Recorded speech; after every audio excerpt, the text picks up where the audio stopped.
All right, well, I think we'll go ahead and get started in the interest of time. So welcome everybody to this edition of the CSA Innovation Network CSA Ideas Lab, where we'll be discussing multi-farm and cooperative CSA models. We've got a couple great speakers lined up for you who are going to kind of share their experiences working across cooperative CSA models. And I'll do a quick introduction of who I am, your host today. My name is Garrett Ziegler, and I work for Michigan State University Extension as a community food systems educator. And I've been kind of supporting the CSA Innovation Network since it got started back in 2018. So I've been a partner for a long time with FairShare and others, and I'm happy to be hosting today and kind of moderating the webinar. Just wanted to mention before we get started, make sure you're remaining on mute for the main session. Just a couple tech tips here. We're going to be relying on the chat to engage. If you have questions, please use the chat for that. We do have live closed captioning available for folks, and that should be a button. You see this image here on your Zoom screen that you can access that. And just for everyone's FYI, we will be recording this. So if there's anything you miss, we will be recording, and we'll be posting that recording on the CSA Innovation Network website, along with all the other previous Ideas Labs recordings that are posted on there. So as I said, we're going to be talking about today the collaborative and multi-farm CSA programs. So we've got two great speakers. First up will be Ashley Smith, the CEO at Black Soil, Kentucky. We also have Charrisha Hillery with the Fresno Farm Box and Community Alliance for Family Farms, something along those lines, in support of family farms. I never remember exactly what CAF's acronym is. We'll have some time, hopefully a good amount of time for some facilitated discussion and Q&A with both the speakers, and then we will wrap things up.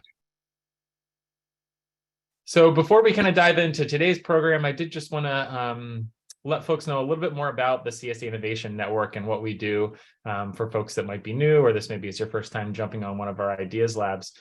So the network is really a resource base of programs and tools built by and for individual organizations that support the CSA movement and CSA development.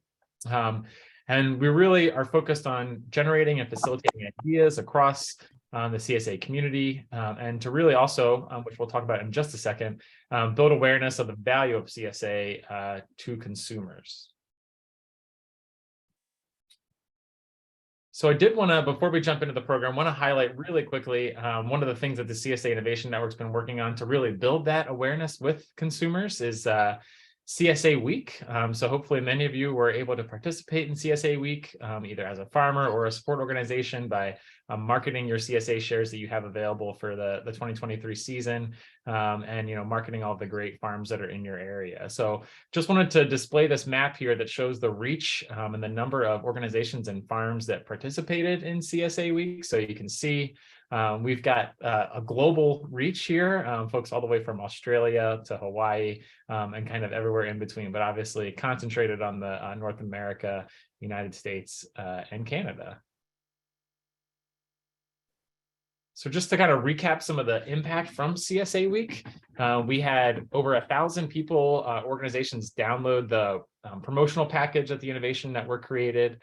There were over 850 hashtag CSA Week uses. We had 350 farms on that map that I just displayed in 38 states and 8 countries. So as we all like to say, CSA is really a global thing, and it really reaches far and wide in support of local farmers and local food. All right, so with that, I'm going to hand things over to Ashley Smith, the CEO at Black Soil, Kentucky, and she's going to kind of walk us through what they do and what her organization does, and tell us a little bit more about it. All right. Well, thank you so much, Garrett. Again, my name is Ashley. I'm so honored to be here with everyone today from all across the United States. We're really thankful for the opportunity to represent Kentucky. I am based in Lexington, the second largest city here in the Bluegrass State. So we're excited to talk about what we have accomplished since 2017 across the Commonwealth. And we'll advance to the next slide, and we'll stay on this slide for a good minute. Well, oftentimes people ask, what is black soil KY? And I can answer it with a question. If Mother Nature can't see who puts the seed in the ground, then why do we have such enormous disparities in agriculture? So being unable to shake that question, in 2017, we started Black Soil KY with a mission of reconnecting Black Kentuckians to their heritage and legacy in agriculture. And I would love to give a shout out to one of our staffers, Amber Fuller, is on the call today. We're going to talk about what we did last year, and Amber played a huge part as our CSA and marketing admin. So thank you so much, Amber, for your dedication, your hard work in creating this beautiful collage for us. So in August of 2017, we hopped onto a rural-based farm in Western Kentucky, Barber's Farm. We piloted a agritourism model, which included a farm tour, a farmer-led farm tour, a farm-to-table dinner, and a roadside stand. We cultivated those activities from 2017 until 2020, and we kind of all know how that story goes. And so we instantly had to make a drastic pivot in our business model. So we were already in the practice of connecting urban-based families, households, businesses, institutions to these rural-based Black farm products, whether they be seasonal produce, local meats, value-added products, and different add-ons. And so in June of 2020, we launched our weekly Farm Share CSA program. This program brought together Black farm products from all across the state, from East, Central, and West Kentucky. And we created an aggregated CSA share, inspired by the godfather, the father of the CSA, Dr. Booker T. Whatley. A rural-based Black farmer from Alabama, who was a professor at Tuskegee University, who created a model which was very innovative and wise for his time. He saw his fellow Black farmers around him struggling, and so he worked to pull together those acres and allow folks in the community to come on site and pick their own produce. So he was innovative because he was able to increase his yields and his profits while decreasing the overhead of labor. And so inspired by this, we launched in June of 2020 with 40 families. With 15 of those being single mothers who received 18 weeks of fresh produce and eggs. By the time we finished our 2020 season, we had 150 families subscribed to our CSA.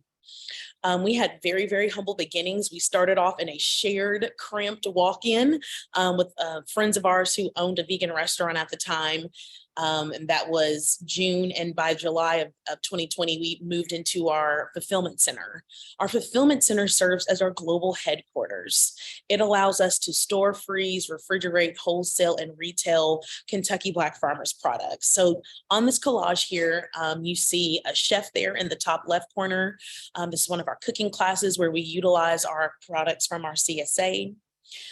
Folks were able to add on subscriptions of Kentucky roasted coffee beans, so Westlake coffee, Fly Girl candles. They can also add those on to their pickups or deliveries. Fresh farm eggs coming from Taylor County, which is located in central Kentucky.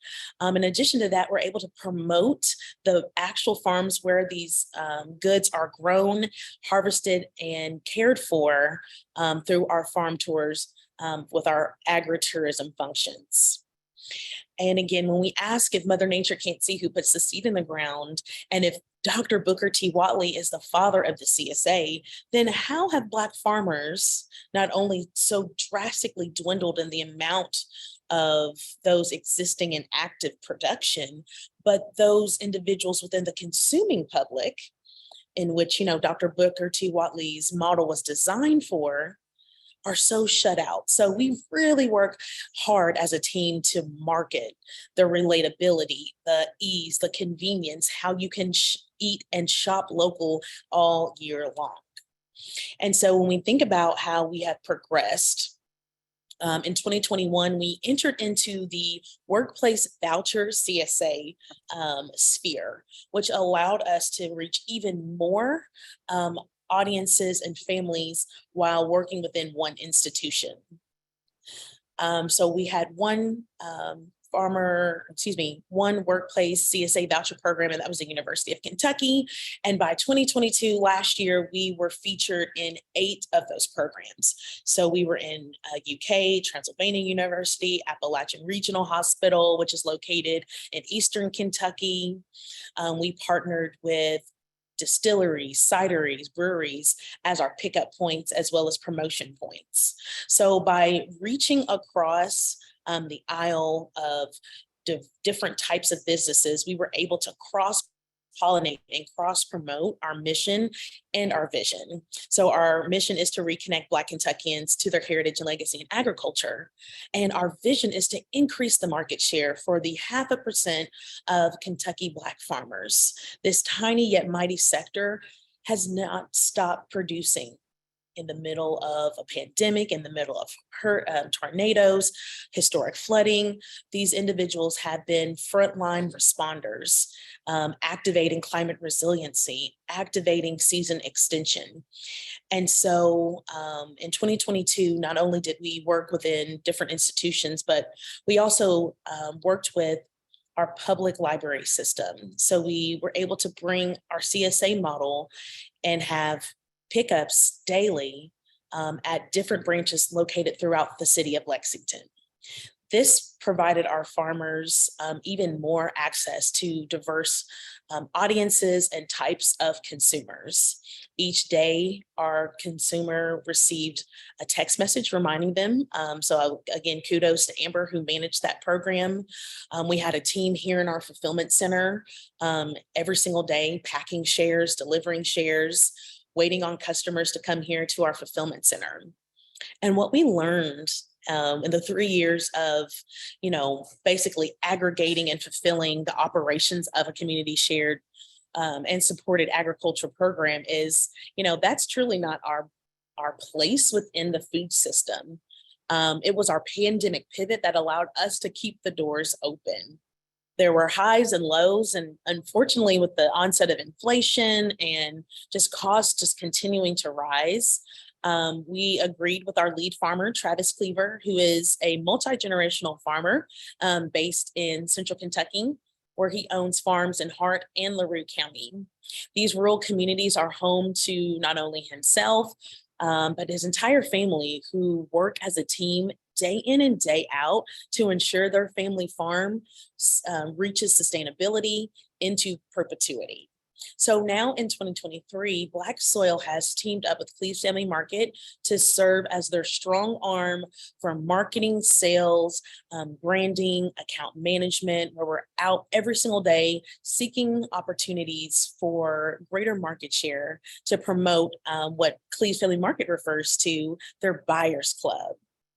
And they call it a Buyers Club because sometimes the CSA can have a bad reputation or a bad connotation to some consumers. So they've taken, again, inspiration from Dr. Watley, and they've made it their own. And that's the entire essence of Black Soil KY, is when time and time again, doors were shut in our face, where we didn't have a preferred growing type or method, then we learned that it wasn't a requirement, it was a preference. We had to overcome so many barriers to just get the benefit of the doubt that these lifelong farmers who do this day in and day out are capable and able to fulfill orders and not let customers down. So throughout the pandemic, our business boomed in so many ways. People were looking to buy and shop local and have that connection to the local producer. And they were also looking within the fever that was the racial reckoning of 2020 to connect with Black enterprises. And so as the years have gone by, you've kind of seen those trends shift and that endurance fade away. But in spite of all of that, we have kept on the field. We have stayed true to our mission and our vision, and it has allowed us to continue reaching higher heights. So we're pushing every single day to increase and improve our standards. We're raising the bar. And if you would like to continue staying in touch with us, on the next slide, Garrett, we have some contact information. So visit our website, blacksoilky.com. There you'll learn about what we do. Again, at the core, we are an agritourism business. We work to bring you onto the farm so you can build a direct relationship with the producer who is cultivating the soil to grow your specialty produce, to tend and humanely care for your livestock, which you can add on through meat cuts, meat bundles, fresh farm eggs. We have, again, the Westloo coffee. We have Being Together honey. We have Fly Girl candles, which is First Love Yourself candles. And then, of course, visiting our farmers website, cleesfamilymarket.com.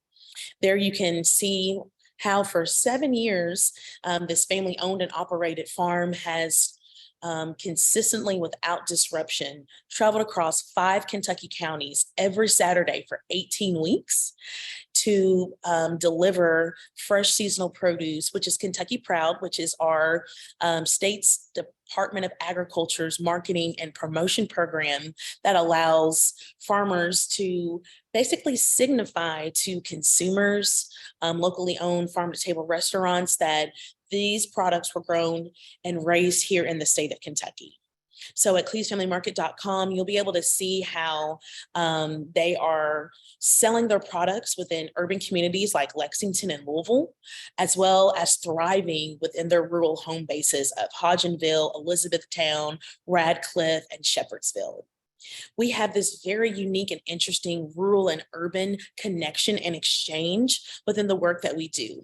Obviously, the majority of our farmers are based in rural communities. And within rural communities, oftentimes they have a very small market share. So by connecting those farming populations with urban families, institutions, care providers, it allows Black Soil KY to continue strengthening this tiny yet mighty sector. If you didn't know, here in the state of Kentucky, there are over 77,000 farms, and less than 430 are Black owned. So we are truly working to reconnect people to an ancestral practice of agriculture, especially CSAs. Without a CSA, modern American agriculture would not be what it is today. And we owe that homage and respect to Dr. Booker T. Whatley.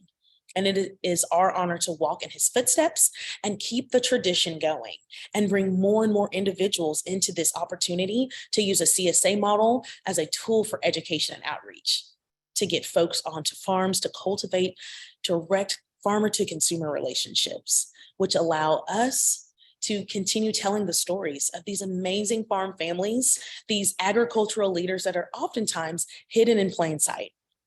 So again, if Mother Nature can't see who puts the seed in the ground, then why do we have such enormous disparities in agriculture? Again, reach out to us. I put my email in the chat. We'd love to connect with you. Don't forget about us here in Kentucky. We do exist. We're thriving, and we're really excited this Friday and Saturday to welcome farmers from all across the state of Kentucky for the 2023 Kentucky Black Farmer Conference. You can watch this live virtually on the Kentucky State University Land Grant Programs YouTube channel. So again, if you want to stay connected to us, please reach out to us via our website, check out Cleves Family Market's website, and give us an email. Thank you again to Sadie and Garrett.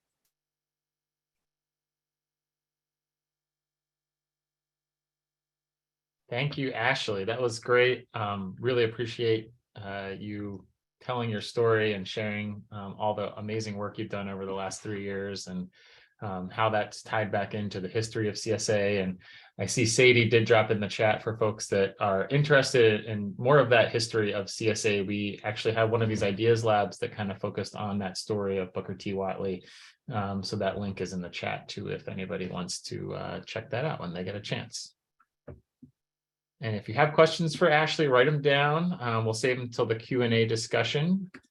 But right now we're going to move into our second presentation, an example of a multi-farm or community CSA program. And that is going to be featuring Charrisha Hillery from the Fresno Farm Box as the CSA coordinator.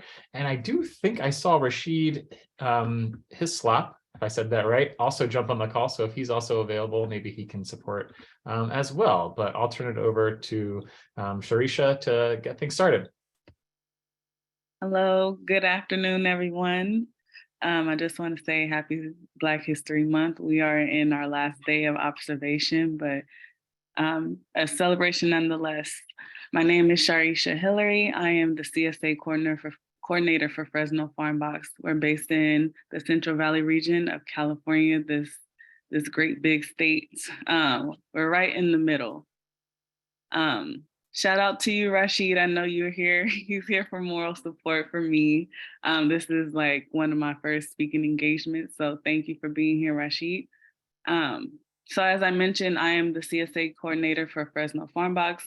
Rashid Hislop, who is also present, is a member. He's a senior manager with CAF, which stands for Community Alliance with Family Farms. And he's also been working on this project, Fresno Farm Box, since its inception. So thank you for being here with me.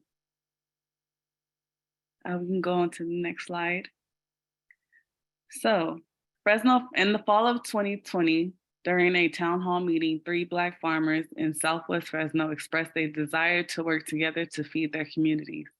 This conversation led to Fresno Farm Box, a Black farmer-led community-supported agriculture program right here in the heart of Fresno.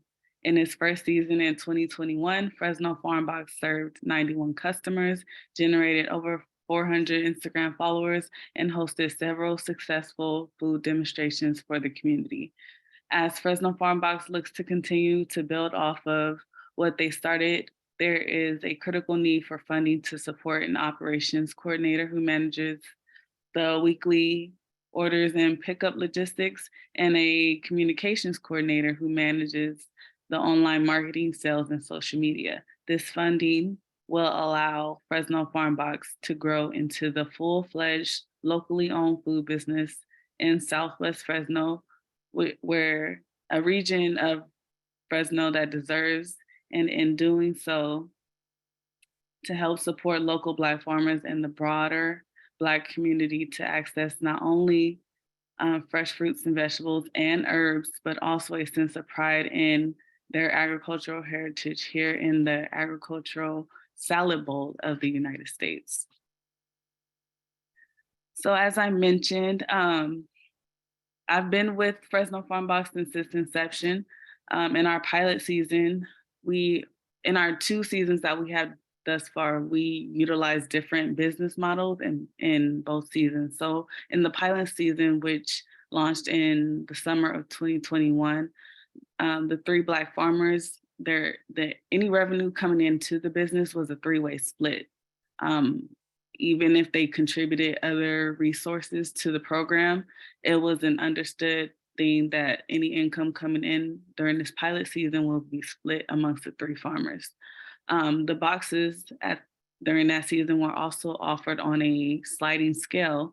And that was based on self-reported income. We didn't fact check anything. We just, because we were looking to build trust within our community and establishing this program, we took your word for it. If you signed up and you were committed to this program and what we were trying to do for the community.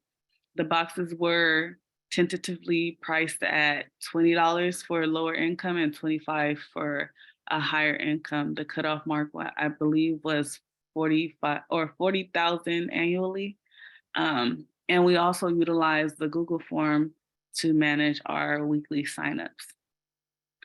Moving forward into the summer 2022, we utilized wholesale purchasing, where this was different. It allowed us to partner with farmers outside of the 3 farmers that started the program. And so other farmers were able to buy into the program or sell their produce into the program and make some money as well. The boxes, we increased from 20 to 25 to 25 to 30. We did not utilize the sliding scale that we did in this pilot season. We just went based on whether you were an EBT recipient or Not if you weren't, you paid $30 the full price.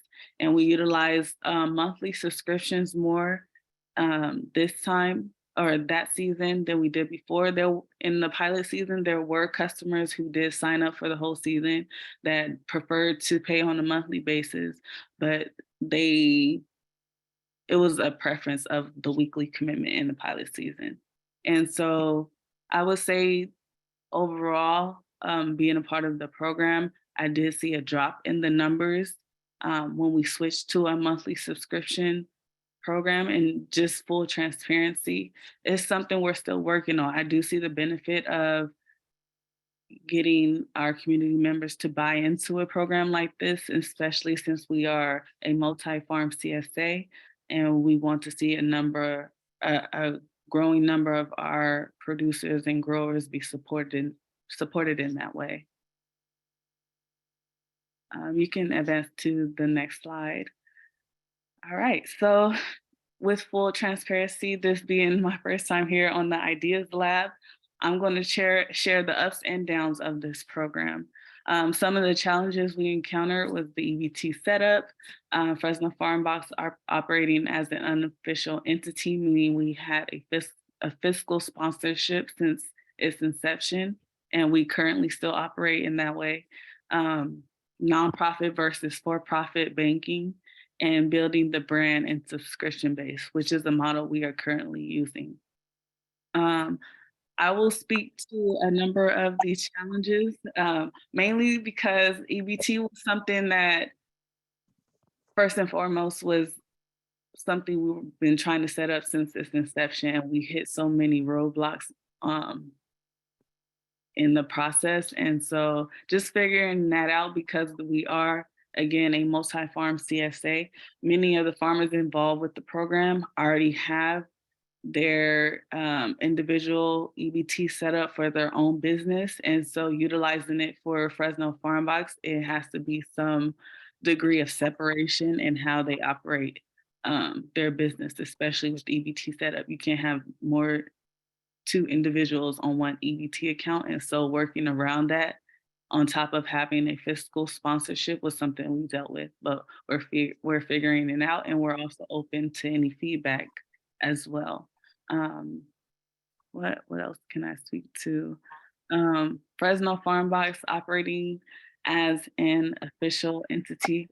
I'll speak to this in general. So if Fresno Farm Box operated under LLC, well, you wouldn't file for your LLC unless you knew your business was making money or had money coming in, right?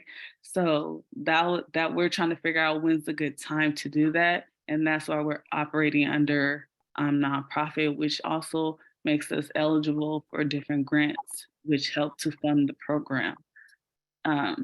But we are on this way. That is one of our biggest and main goals for this program, is for us to get to a point of self-sufficiency where we are not, where we can be able to fund our coordinator, or we're able to fund our paid positions for coordinators and grow our team on all sides, and be able to do so independently of grant funding. And last, I'll speak to this, our main inquiry. And this also, I've been taking notes since this workshop started here today. Just what Ashley spoke about in Black Soil KY is how to operate or to form a cooperative for Fresno Farm Box, or even figure out if that business model works for us. And yeah, Garrett, you can advance to the next slide. All right, so I did in the summer of 2022, Fresno Farm Box has an official website. It's new for me, but I enjoyed this project nonetheless, designing the website for this program. I am very passionate, I'm very eager to see it grow. So if you do have a moment, check that out whenever you get a chance. But this is a picture with one of our most loyal customers. Her and her mom have been with us since the beginning, and she's all in. She reads books related to agriculture. She shares like unique recipes. She creates out of the farm box produce items. And if you have any questions or concerns about the program, please email us at fresnofarmbox@gmail.com, and then I'll provide my personal email as well. Thank you. All right, my name is Charrisha Hillery. Thank you for having me today. And I also provided Rashid Hislop information. He is my go-to for everything on this project. Thank you again, CSA Innovation Network, for having us.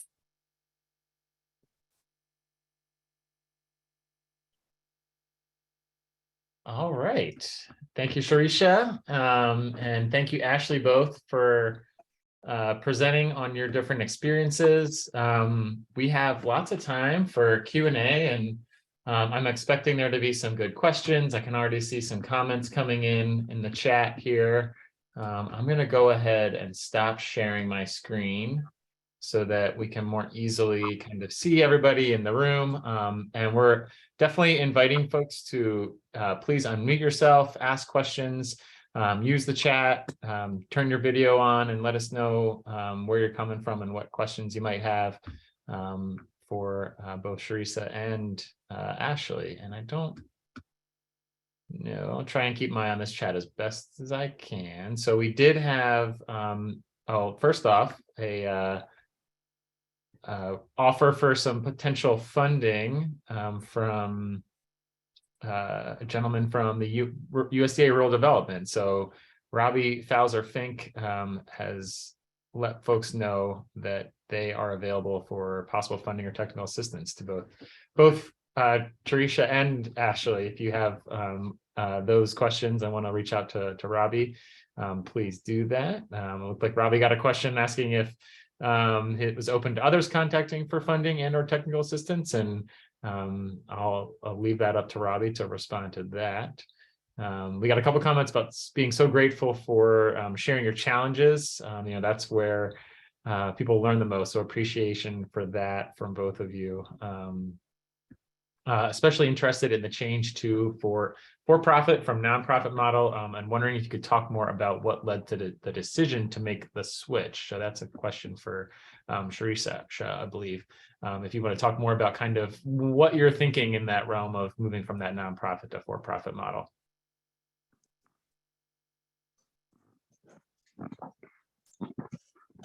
She's on mute. You're on mute. So sorry, thank you for that. So I wouldn't say we have switched from nonprofit to for-profit. It's just while we are dependent on grant funding, it makes sense for us to be just a for-profit component of a nonprofit, if that makes sense. So how to just, for tax reasons, how to keep that business model intact. And we have been figuring that out since the beginning. For sure. Absolutely.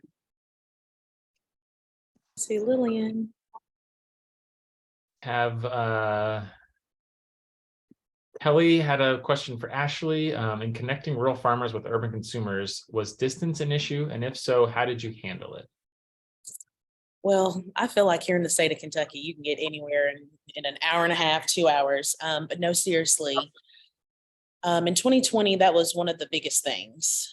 So we knew we had to have a centralized location to safely store the products. We couldn't just, have them in our garage, so on and so forth. There was a mixture of farmers dropping off to our fulfillment center and a mixture of us going and picking up large loads of goods. So it just depends on how close or how far away. We would meet halfway, but we as Black Soil handled all of the pickup and transportations and logistics. And we would negotiate and work within partnership with that farmer to get on the same page of creating a schedule. We come here and pick up, or you come on this day and drop off. Perfect, thank you. Maybe we'll move to some of the people that have hands raised in the room. I think Donetta Boykin was the first one I saw with a hand raised. Donetta, do you want to unmute and ask your question? Sure. Hi. I'm Donetta Boykin, and my farm is Indigos, Herbals, and Organics. And I did just start a nonprofit co-op for beginning and BIPOC farmers here in Dayton, Ohio. I'm the co-farm manager for an incubator farming site, so I'm like pulling all the people in from there. My question is, what application or software did you discover throughout this process that has totally made your life easier or has really helped you with managing your CSA? Would you like to go first? Yes, sure. So for marketing, I would say utilizing the app called Hootsuite, which allows you to post to all social media at one time, made my job a lot easier. If you have any errors, of course, you have to go to the individual social media platform and make your edits. But for time's sake, when I'm moving around, I have a lot of things going on, I'm able to send updates all at once through Hootsuite. And another one is Grown By. I put it on my slides, but I didn't talk about it much. It is a CSA. It's CSA friendly. And we utilize it as like an online store kind of setup. So I was able to kind of launch that before the CSA season actually started. So check out Grown By app. They have a number, not just for CSAs, but a number of business platforms and models to help support farmers and those of us who do this work. Looks like Ashley's had a quick phone call to take. So I'll just add to that question that there's lots of great resources on the CSA Innovation Network website about different platforms that are available for CSA farmers that would definitely be worth a look if people have specific questions about different platforms. Ashley, are you free? I'm back. I'm sorry, Okay. that was Google My Business.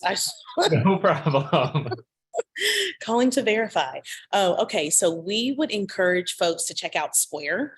It's an all-encompassing point of sale marketing. You can send weekly emails. We can text our folks. It holds all of our products on our website. Now, mind you, there was a day I struggled.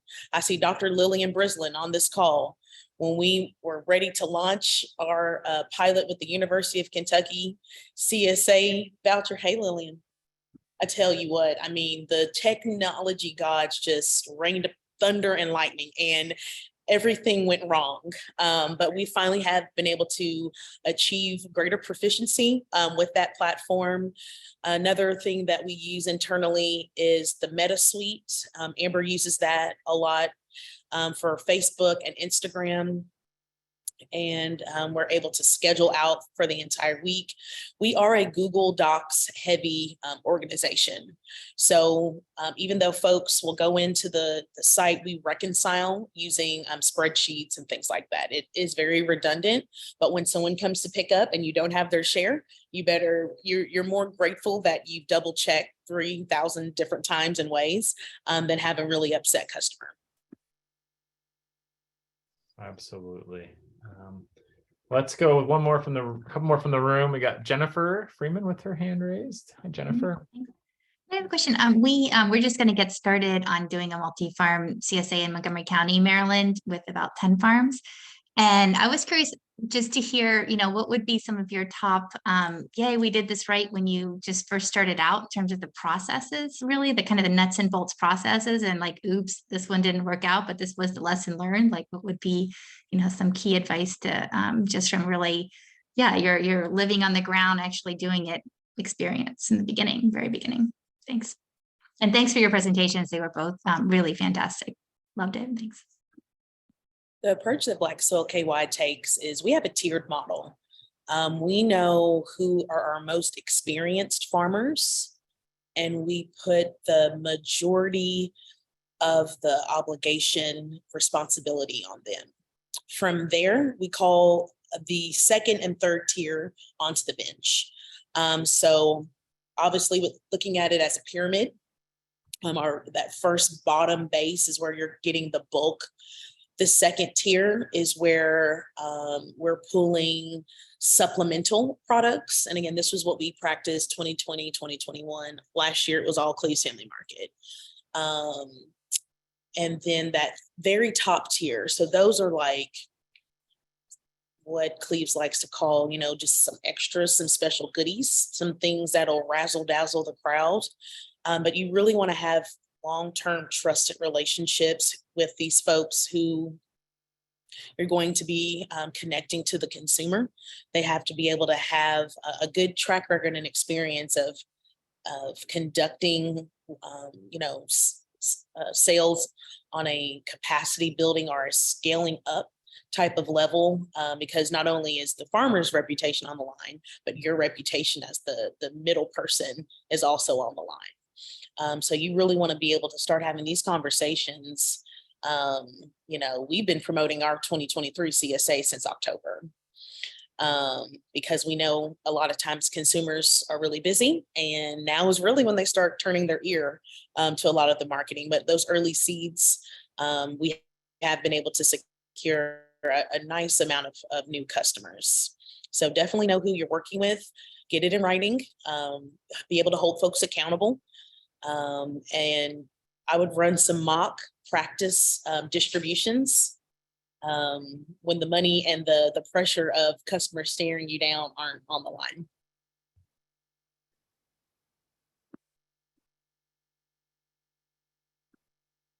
Charrisha here.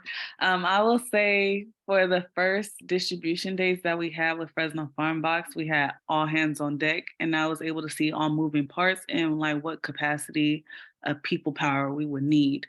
So in the first, I would say the first month was like high volume, high intensity.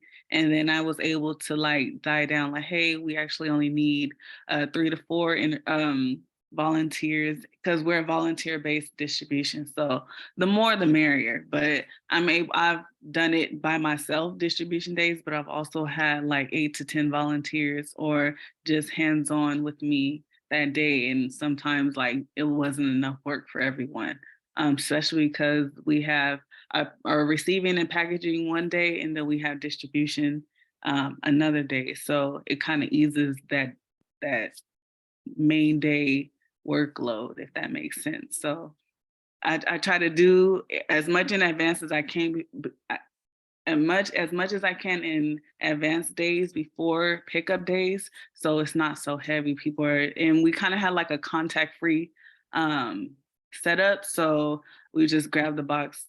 Customers would just come grab the box and go. It was kind of like a drive-through setup, and that made it easier for us. All right, great question. Thanks for those responses. We'll do the last one here with the hand raised. Cynthia. Hello there. I'm from down in San Diego and see a couple familiar faces. Julia, it's good to see you. I'm actually not a farmer or in the related industry. I focus on nutrition, particularly for the South San Diego region, which is very challenged. We're looking at connecting more farmers with CSA product through farmers markets and through client distribution organizations, food distribution organizations here. 2 questions. One, we're looking at a shared cold storage facility that seems to be a great need. So just for either of the presenters, if there is any feedback on challenges, top challenges for having any kind of shared storage, cold storage, that's one question. And the second question specifically for the Fresno Farm Box program is we've had trouble getting anyone from state of California EBT to help us navigate issues. So if there's any contact that could be shared or approach that could be recommended, we know it's challenging for CSA programs to do EBT. Any direction with that would be great.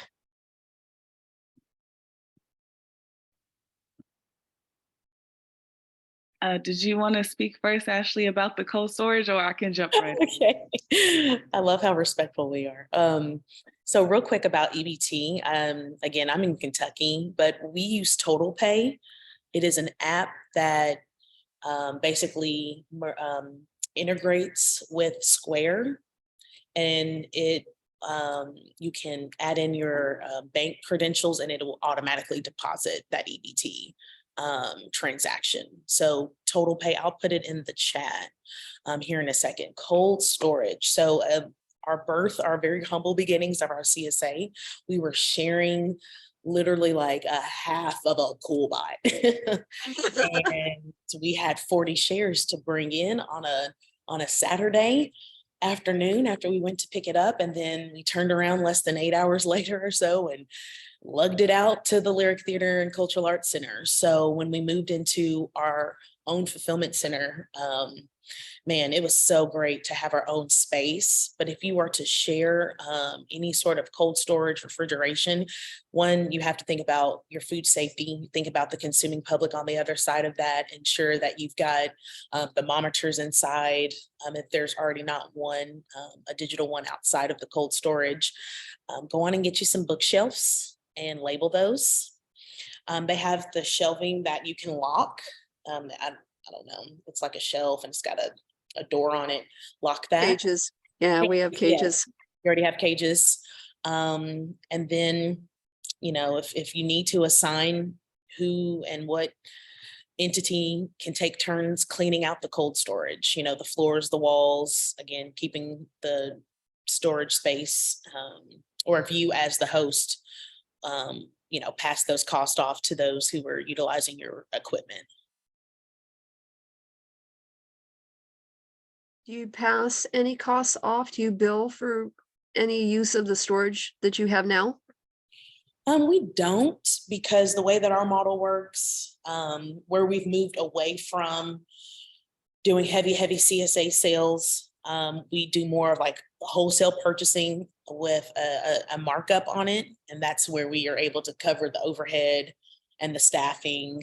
And we've just gotten really good at being able to price things that are still affordable and competitive while covering the farmers' wholesale costs while meeting our needs. So that's something that your organization can, you know, analyze and see if your members would be open to that. I just know the culture that I'm in. I've got to psychologically pass that off like a parent passing off vegetables into pasta sauce. I like that analogy. Beautiful. All right, so for cold storage, Fresno Farm Box, we've been utilizing, actually one of our farmers has property, and on his property, he has like one of those portable containers that you put on the back of a diesel. And so we utilize his cold storage for that, but we do cover, he is compensated for the electricity that we use to keep it running. Luckily, that's why I set up my work week so it's energy efficient. So we usually did receiving on Thursdays, packing on Fridays, pickup on Saturdays. So it wasn't running the whole week, if that makes sense. So just kind of like an in and out process. So that's what we did. Luckily, we did have a farmer who did have those resources for us. And I mean, that's kind of like you want to tap into any local farmers in the area, like, because they all have to have cold storage, and that would be your best bet. For EBT,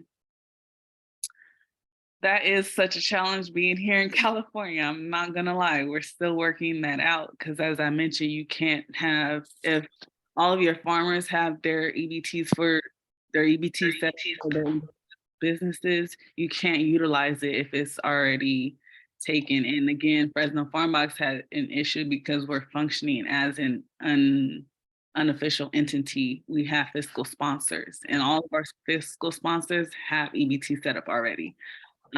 But there's only one bank in this whole city that actually makes that process easier. They already kind of have like a EBT program integrated into their system, and that's Fresno First Bank. And we had to figure that out the hard way because we were first banking with Bank of America, and they didn't have the resources in place to support us in that way. So just find farmer-friendly banks, and then EBT setup. I will pass you along to Rashid if he can provide his email in the chat, or I can send it to you directly. He's been like the go-to person for the EBT process. And like I said, we're still working that out. Thank you so much. Really, really great. Absolutely. All right, so we've got a lot of chat action happening. So maybe try and pull out some of these questions that I saw. There was one that was asking if your member farmers also have their own CSA share programs, and kind of how do you balance that between your program and their individual CSA programs, and marketing both of those or not? So as we mentioned, Cleve's Family Market, so we connected with them in December of 2017 when we were super, super fresh in our proof of concept. Travis had purchased his first farm in 2015. And then a year after that, he started his own basically buyers club. So by the time we met and made our first transaction with him in 2018, he had, continued on his buyers club. We concentrated on Lexington. He wanted to grow his farm operations within the Lexington market. So he had already been marketing in Louisville, Shepherdsville, Radcliffe, Elizabethtown, Hodgenville. Those were his territory that he had already established and laid down roots. Where we are based, I'm from Lexington, lifelong resident. It was all about finding those creative and innovative ways to connect with the local business community, which we had relationships with. So I'll also answer another question in the chat while I answer this question. So we had to be very, very clear in our communication about how many shares we wanted in Lexington. So Maker's Mark and the Lee Initiative in 2020 sponsored the 15 moms. And from there, we were able to say, okay, then we can promote 10 more shares for Cleve's Family Market, and the rest will go to Made in Kentucky Farm and Miller's Farm. And then from there, we have just been able to expand that market share for Cleve's here in Lexington through workplace voucher programs, crazy, different ways that we've had to think outside of the box, and the way that we are able to approach businesses here. We did events with them before approaching them to host our CSA pickups. We also came to them and said, hey, when people come in to pick up their shares, what kind of happy hour special can you have? And so we included a welcome kit. So Amber designed a welcome kit. We had a welcome letter. We have the schedule for all of the folks' pickups. Like, there's no excuse for you to miss a pickup because here's your calendar right here. And we also included a card. It was a design card that said Black Soil KY, CSA membership, and then it listed out all of our pickup sites and all of the specials on those corresponding days. So $2 off this, or a free order of garlic knots when you buy a pizza. So we just really tried to dig deep into the uniqueness of the business that we were featuring and how they related back to Black soil. I do want to piggyback off that. I like all of the additions that you had for just to make people feel like it was an official subscription and community around it. What Fresno Farm Box utilized is we had complimentary herbs donated from another nonprofit who was growing, and of course, that herbs grow in abundance and aggressively. And so she always had extra. In the first season, we had sage, thyme, rosemary, and I forget one more. Sage, thyme, rosemary, and I forget. But in the second season, we had African basil, which was amazing. That was the first time this farmer grew it, and it was like it became a staple thing to a point where it's like people really love the herbs, like we should add it to our box. So we do have one of our associated farmers going planting and growing herbs for this CSA season coming up. We did have also add-ons that they could purchase additionally. So we included for our summer CSA, the box included the Fresno peppers. And so one of the farmers at the African American demonstration site, which is where most beginning farmers start out here in Fresno, he made hot sauce out of the peppers, and they all had, I think he offered like 6 different flavors. And so we pub that on our social media, and that started to sell like hotcakes too, even in off season when we weren't active. And just people were just really excited to see what you can do with the different ingredients. So people did that at home as well. All right. I think we're running up against time here. I apologize to folks in the chat if you weren't able to get your questions answered. I know Rashid was doing some answering of things as they kind of came out in relation to the Fresno Food Box program, but apologize if we weren't able to get to your questions. Before we wrap up here, I did want to quickly just have a couple more announcements. So reminder that all the slides that were part of this presentation will be shared in a follow-up email. We also will be sharing resources by presenters, and they'll all be added to the CSA Innovation Network Resource Library.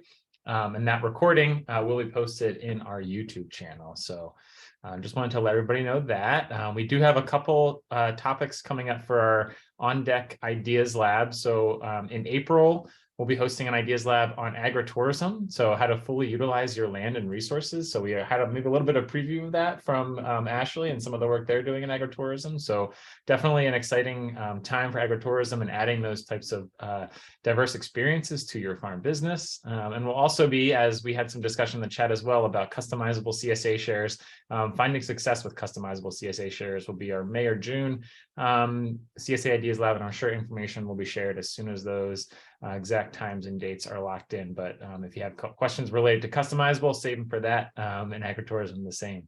But I think that's all we have. And then Sadie's going to have a quick Zoom poll that she's launched for folks if they want to answer that before you log off.